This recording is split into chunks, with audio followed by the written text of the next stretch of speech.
संत तुकाराम महाराजांची पालखी आज इंदापूर तालुक्यातील निमगाव केतकीत आल्यावर वारकऱ्यांना विड्याची पाने म्हणजेच नागवेल पान देण्याची परंपरा आहे।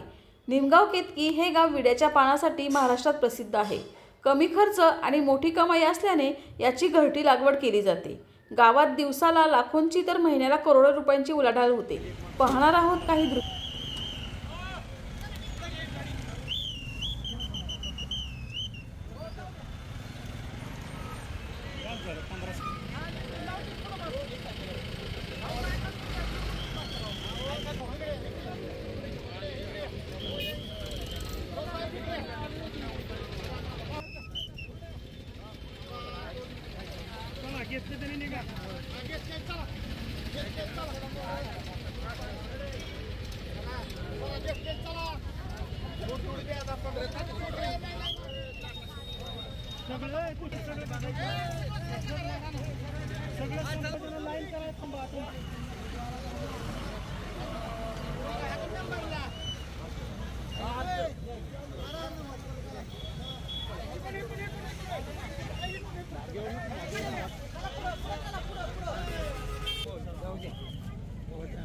लाईन